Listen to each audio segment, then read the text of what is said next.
तुला शिकवीन चांगलाच धडा या मालिकेच्या आजच्या भागात आपण पाहणार आहोत.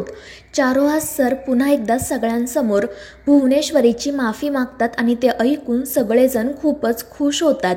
भुवनेश्वरी मात्र त्यांच्याकडे बघतच राहते आणि ती आजींना म्हणते की याच कारणासाठी मी तुला चिमटा काढायला सांगितला, कारण हे स्वप्न आहे की सत्य ते आम्हाला जाणून घ्यायचं होतं. आणि त्यावेळी चारुहास सर म्हणतात की भुवनेश्वरी हे सत्य आहे, मला माझी चूक समजली, मी असं बोलायला नको होतं आणि म्हणूनच मी तुझे हात जोडून माफी मागतोय. आणि ते भुवनेश्वरीसमोर हातही जोडतात.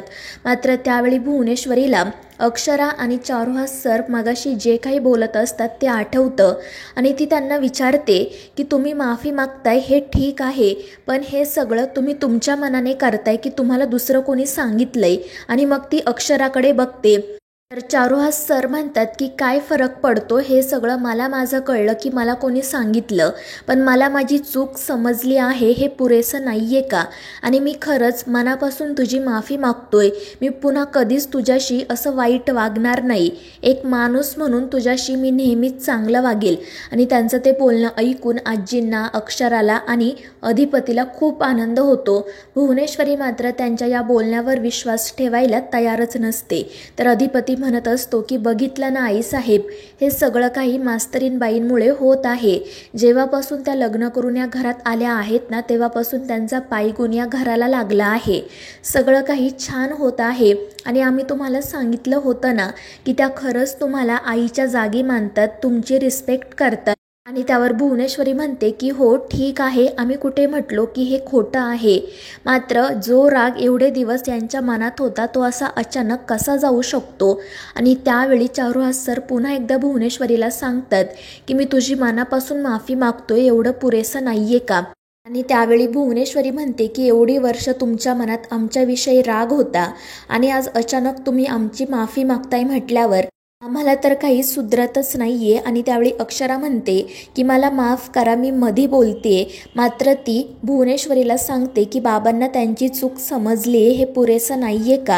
आणि त्यांनी मनापासून तुमची माफी मागितली आहे, तर तुम्हीसुद्धा त्यांना माफ करा, तुम्हीही तुमचा राग आता सोडून द्या. तर भुवनेश्वरी म्हणत असते की आमच्या मनात कोणता राग नाही आहे, यांनीच एवढी वर्ष मनात राग धरून ठेवला होता आणि आज अचानक त्यांना त्यांच्या चुकीची जाणीव झाली आहे, त्यामुळे आम्हाला काही कळत नाही, आम्हाला थोडा वेळ द्या. आणि त्यावेळी अधिपती म्हणतो की आईसाहेब, आम्ही आज खरंच खूप खुश आहोत, आम्हाला तर कधीच वाटलं नव्हतं की हा दिवसही आम्हाला बघायला मिळेल आणि हे सगळं काही फक्त मास्तरीणबाईंमुळेच झालं आहे. आणि त्यावेळी भुवनेश्वरी म्हणते की आम्ही कुठे नाही म्हणतोय, जर त्यांच्यामुळे या घरातील ताण कमी होत असेल तर चांगलंच आहे. आणि मग त्यानंतर अधिपती आणि अक्षरा 9वीच्या परीक्षेचा फॉर्म भरण्यासाठी घराबाहेर पडतात. आजीसुद्धा त्यांच्या कामासाठी जातात. तर भुवनेश्वरी चारुहास सरांना म्हणत असते की आधी तुम्ही आमच्या हातातील प्यादं होता आणि आता सुनबाईंच्या हातातील. मात्र एक गोष्ट लक्षात ठेवा की जर कोणी आम्हाला शह देण्याचा प्रयत्न करत असेल तर आम्ही सुद्धा त्याला कधीही शह देऊ शकतो.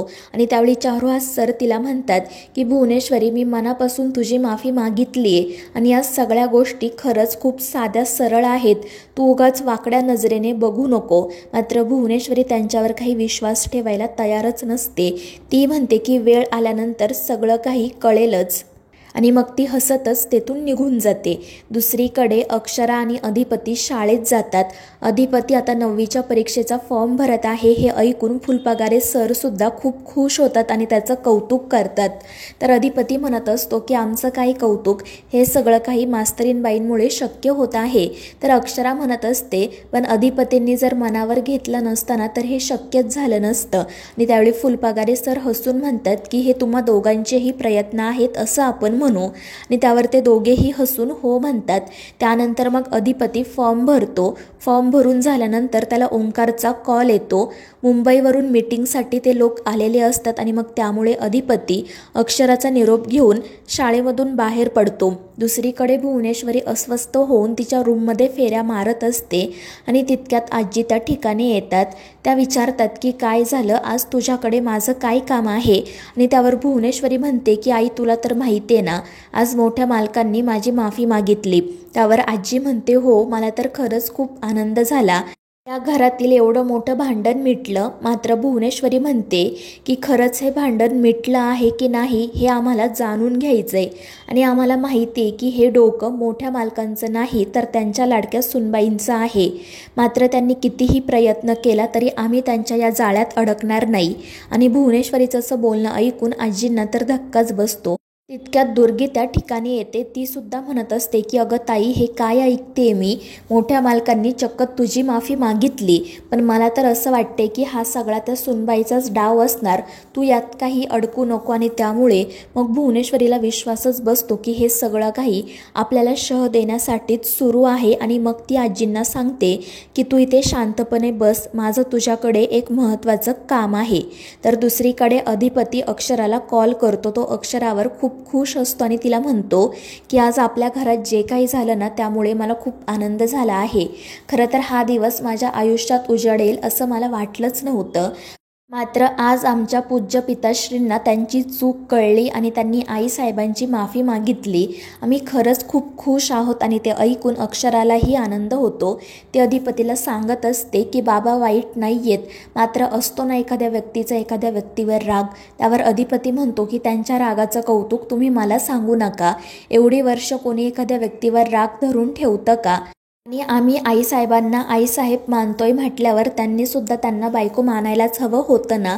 पण ते सगळं जाऊ द्या, आज त्यांना त्यांची चूक समजली हेच माझ्यासाठी खूप महत्त्वाचं आहे.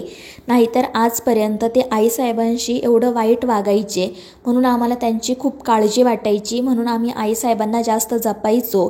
पण आज त्यांनी माफी मागितल्यामुळे आमच्या मनावरचं खूप मोठं ओझं हलकं झाले. आणि ते ऐकून अक्षरालाही आनंद होतो. आणि मग अधिपती मीटिंगसाठी जातो. तितक्यात ओंकार त्या ठिकाणी येतो. तो अधिपतीला विचारत असतो की काय झालं भावा, आज तू खूप खुश दिसतोय.